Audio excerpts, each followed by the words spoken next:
పెళ్ళైనా పండగైనా వేడుక ఏదైనా పట్టు చీరల ప్రత్యేక వేదిక వారాహి సిల్క్స్.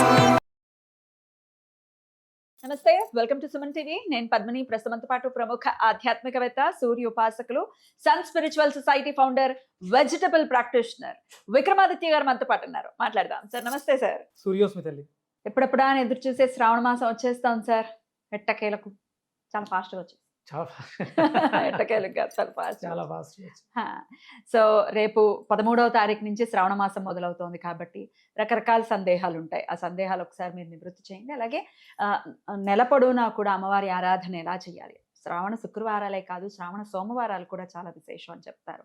శ్రావణ మంగళవారాలు కూడా విశేషం, శ్రావణ శనివారాలు కూడా విశేషం. ఇట్లా ఆల్మోస్ట్ అన్ని రోజులు, ఆదివారాలు కూడా, శ్రావణ ఆదివారాలు కూడా చాలా విశేషంగా ఆరాధన చేసుకుంటూ ఇంకేమున్నాయి, అన్ని అయిపోయినాయి. శ్రావణ బుధవారం శ్రావణ బుధవారానికి వచ్చాం, శ్రావణ గురువారం లక్ష్మీవారంగా చేసుకుంటూ ఉంటారు. ఒరిజినల్ గా అటంతా కూడా ఇది శ్రీకాకుళం అటంతా కూడా గురువారాలు విశేషంగా లక్ష్మీ ఆరాధన చేస్తారు. శ్రావణ లక్ష్మి గురువారాలు శుక్రవారం కన్నా ప్రీతిగా చేస్తారు. అవునా?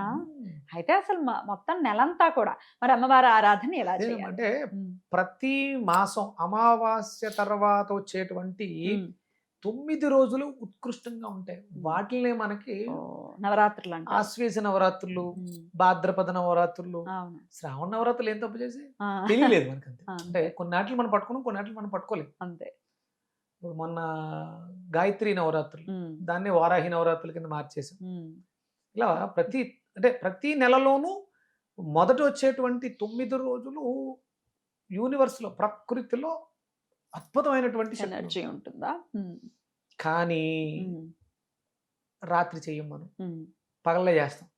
దేవి నవరాత్రులు అంటారు, పూజలన్నీ పగలు చేస్తాం, రాత్రి నైట్లు నిద్రపోతాం. అట్లా కాదా? గణపతి నవరాత్రులు అంటాం, గణపతి ఉత్సవాలు ఉదయం అంతా చేస్తాం, సాయంత్రం శుభ్రంగా మందేసి పడుకుంటారు. కేవలం అంటే గణపతి నవరాత్రులు అంటే కేవలం వీళ్ళకి పార్టీలు చేసుకోవడం, ఎంటర్టైన్మెంట్. ఇది మారాలమ్మా.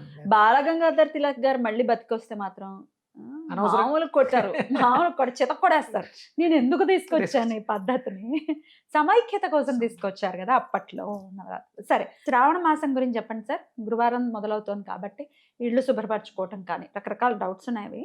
ఇళ్ళు శుభ్రపరచుకోవటం, దేవతా మందిరాన్ని శుభ్రపరచుకోవటం, అట్లాగే కొంతమంది అడిగింది ఏమిటి అని అంటే, మేము అమావాస్య తర్వాత మనం ఇల్లుని శుభ్రపరచుకోవడం, దేవుళ్ళని క్లీన్ చేసుకోవడం అనేది చేసేసాము, మళ్ళీ శుక్రవారం నాడు అప్పుడు కూడా చెయ్యాలా? శ్రావణ శుక్రవారం ఒక 10-15 రోజులు పడుతుంది కదా, అప్పుడు కూడా చేయాలా? ఇట్లాంటి డౌట్స్ కూడా అడుగుతున్నారు. ఒకసారి ఇవన్నీ అమ్మ, ఇవన్నీ అంటే మీకు చాలా మంది చాలా వీడియోస్లో చాలా చెప్పేశారు, చాలా అద్భుతంగా చెప్పుకుంటారు కదా. ఇక అన్ని రకాల డౌట్లు పెట్టుకోకండి. కేవలం ఆవిడ ఫోటోలో ఉండేటువంటి మూర్తి కాదు, అమ్మ లక్ష్మీదేవి అంటే మనలో ఉండేటువంటి సంకల్పం. లక్ష్మి అంటే లక్ష్యము, టార్గెట్. మీకంటూ టార్గెట్ లేకుండా మనం పడుకుంటున్నాం, లక్ష్యం అంటూ లేకపోతే, టార్గెట్ అంటూ లేకపోతే లేవటం కూడా వేస్ట్, వృధా. అంటే శ్రావణ మాసం చెప్పేటువంటి ఇదేంటంటే శ్రవణ నక్షత్రం కదా. ఇక్కడ ఇప్పుడు ఈ చాతుర్మాస ఎన్నో నెల, ఫస్ట్ మంత్ కదా. ఇక్కడ ఏంటి అంటే వాళ్ళందరూ అక్కడ ఎందుకు ఆగిపోతారు దీక్ష తీసుకుని అంటే, ఈ 4 నెలలు వాళ్ళు అద్భుతమైనటువంటి, అంటే ఈ శ్రావణ మాసంలో శ్రవణము అంటే వినటం, ప్రతిదీ బాగా వినండి శ్రద్ధగా. గురువుల దగ్గర ఈ సృష్టికి సంబంధించి, వేదానికి సంబంధించి ఇవన్నీ బాగా విని వాటిల్ని మనం జీవితంలో అన్వయించుకొని, శ్రావణం తర్వాత భాద్రపదం, అప్పుడు కాలం స్టార్ట్ అవుతుంది, టైం స్టార్ట్ అవుతుంది. భాద్రపదం తర్వాత అశ్వయుజం తర్వాత శక్తి, కార్తీకం, కృతిక, జీవం. ఇవి ప్రతిదీ అంటే మనం ఏదో చేసేయాలని చేయడం తప్ప, శ్రవణ నక్షత్రం వినండి. భద్రంకరణే శృణుయామ దేవా, మీరు వినేది ప్రతిదీ మీకు భద్రమై ఉండాలి అంటే మీరు దాన్ని ప్రతిదీ బాగా వినండి. అంటే గురువుల దగ్గరికి వెళ్ళి శ్రద్ధగా వినండి. అందుకని అంటే నవరాత్రులు అనగానే శ్రావణ నవరాత్రులు ఉన్నాయి. శ్రావణ మాసంలో ఎవరైనా ఒకళ్ళు ఏదైనా స్తోత్రాలు చదువుతుంటే మీరు బాగా వినండి. నీకు వచ్చు, నీకు తెలుసు, కానీ నువ్వు చదివింది వేరు, అవతల వాళ్ళు చదువుతుంటే నువ్వు విన్నది వేరు. అలా అంటే సామూహికంగా కూర్చుని శ్రావణ నవరాత్రుల్ని చెయ్యండి విధిగా. ఇక ఫోటోలు శుభ్రం చేసుకోవడం అనేది అలంకారం మనసుకు తృప్తినిస్తుంది, భౌతికంగా చూడడానికి ఆనందంగా ఇస్తుంది. కాబట్టి శుభ్రం చేసుకోవడం, ఆల్రెడీ నాకు 1 వీక్ నుంచి భవానీ గారు ఇదే పనిలో ఉన్నారు. శుభ్రం క్లీనింగ్ శ్రావణం వస్తుంది మొత్తం క్లీన్ చేసి రెడీ పెట్టేసుకోవాలి. లక్ష్మీదేవి పైన ఉంటుంది ఫోటో పెద్దది, అది కింద తీయాలి. ఇవన్నీ కామన్గా జరుగుతాయి. కామన్ గా అండ్ కొంచెం పాజిటివిటీ కూడా నెలకొంటుంది కదా. అదే అంటే మనం అక్కడ అలంకారానికి వాడే ప్రతిదీ కూడా మనల్ని మానసికంగా నెక్స్ట్ లెవెల్కి తీసుకెళ్ళడం కోసం. ఎందుకంటే మామూలుగా ఎంటీగా ఉన్న ప్లేస్లో ధ్యానం చేసుకోవడానికి తప్ప దర్శనం చేసేంత స్థితి మనకి ఇంకా కలగలేదు. రాదు. అప్పుడు ఖచ్చితంగా మూర్తి అవసరం. ఎదురుగుండా మూర్తి దానికోసం, అంతే తప్ప హిందువులు మూర్ఖులు అలా చెట్లకి వాళ్ళు మాట్లాడుతున్నారు కాబట్టి మనం తెలిసిన ప్రతి ఒక్కడు చెప్పాలి. అవును అవును. ఆ ప్రతిఘటన లేకపోతే వాళ్ళు కూడా, ఎందుకంటే మన చుట్టూ ఉండి మనల్ని పాడు చేస్తారు. రేపు పొద్దున నిజమేనేమో అని అటు వెళ్ళిపోతాం మనం. అందుకని అక్కడ లక్ష్మీదేవిని వర్ణించారు ఒక మంత్రంలో. మంత్రాన్ని వర్ణించినప్పుడు కళ్ళు మూసు, నేను కొన్ని సందర్భాల్లో మాట్లాడుతున్నప్పుడు నాకు కళ్ళు మూతలు పడతాయి అనుకోకుండానే. అక్కడ నేను చెప్పబోయే సబ్జెక్ట్కి సంబంధించి ఏదో ఒక స్ఫురణ వస్తూ ఉంటుంది. దానికోసం ఆ స్ఫురణలో ఆ మంత్రంలో దేవతని దర్శించి చెప్పాడు ఋషి. అప్పుడు పెయింటర్ ఆర్టిస్ట్ గీస్తే అమ్మ ఓకే లక్ష్మీదేవి ఇలా ఉంది. తామరపువ్వు ఉందిగా, తామరపువ్వులో ఒక ఆవిడ పువ్వారంలో ఆవిడ కూర్చుని ఉంటే ఎలా ఉంటుందని అక్కడ నీకు స్టూల్ వేసినట్టు ఉంటుంది. ఎల్లో కలర్ పసుపు కలరు స్టూల్ వేసినట్టే ఉంటుంది. దాని కింద గింజలు అద్భుతంగా పెరుగుతూ ఉంటాయి. లక్ష్మీదేవి అందులో ఉంది. అది నాభిగా కలిగిన వాడు విష్ణువు. మణిపద్మం అంటే అదే బొడ్డులో కలిగిన పద్మంలో, మణిలో పద్మం, మణిపద్మం, బొడ్డులో పద్మాన్ని కలిగిన వాడు ఎవరు? విష్ణువు. లక్ష్మీదేవిని కలిగి ఉన్నాడు. దాన్ని దర్శించి చెప్పారు. అందుకని ఒక పడుకున్న విష్ణుమూర్తి బొడ్డులోంచి ఒక తామర పువ్వు వచ్చింది, దాంట్లో లక్ష్మీదేవి కూర్చొని ఉంది.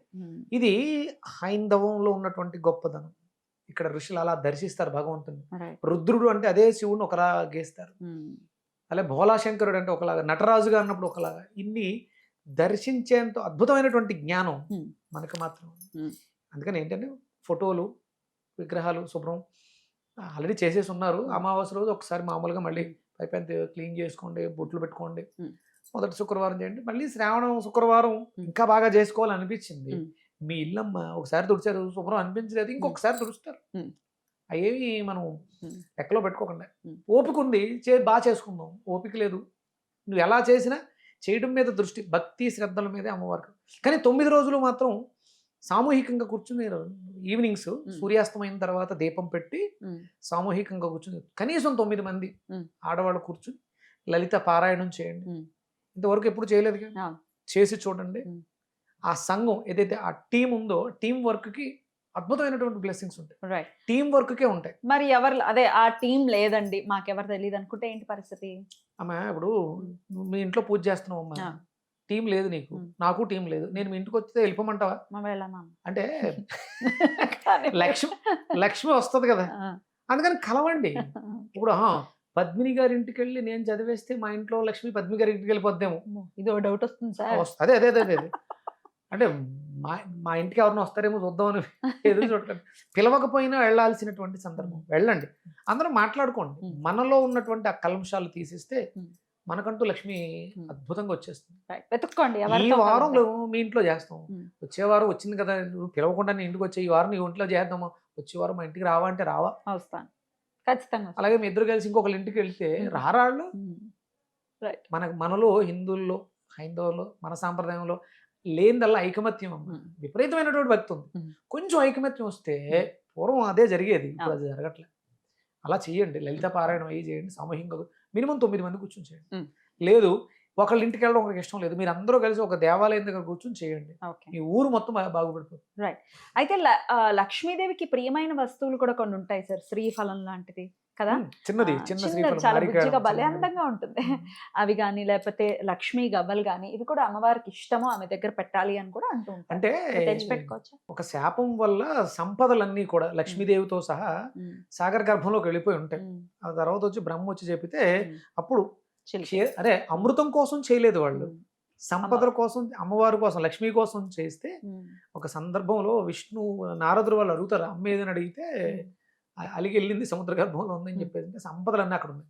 అప్పుడు చిలికితే ఇవన్నీ బయటకు వచ్చింది, దాంతో పాటు అమృతం కూడా వచ్చింది. ఆ వచ్చినవి ఈ శ్రీఫలం, గోమాత, ఆవు, ధన్వంతరి ఇవన్నీ మనకి ఆవిడతో పాటు వచ్చినవి కాబట్టి ఇవన్నీ ఆవిడకి ఇష్టం. ఇష్టం. అంటే ఆరోగ్యవంతులు ఎవరైతే ఉన్నారో ఆరోగ్యమే మహాభాగ్యం మహాభాగ్యం. ఆవిడకి ఇష్టం. ఉమ్. మనం అందరం అనారోగ్యాలతో ఉన్నాం. ఉమ్. 100% అనారోగ్యాలతో ఉన్నాం. ఎందుకు? మనం చేయకూడని పనులు చేస్తున్నాం. లక్ష్మీప్రదం కాదు. ఆరోగ్యంగా ఉండాలంటే మనం చాలా హెల్దీ ఫుడ్ సూర్యాస్తమైన తర్వాత తినకూడదు. మరి ఇప్పుడు ఇలాంటి సామూహికంగా కూర్చున్నప్పుడు ఏం తినాలి? అందుకనే పాయసం, పరమాన్నాన్ని లూజ్గా చేస్తే పాయసం అవుతుంది, సేమియాతో చేస్తుంది, అది తినొచ్చు. అంతే తప్ప పులిహోరలు అవి తినకూడదు. చాలామంది ఇంటికి పిలిచి ఈవినింగ్ పూజలు అవి చేసి పులిహోర, గారెలు, శనగలు ఇవన్నీ పెట్టకూడదు. దానివల్ల అవతల వ్యక్తికి అనారోగ్యం వస్తుంది.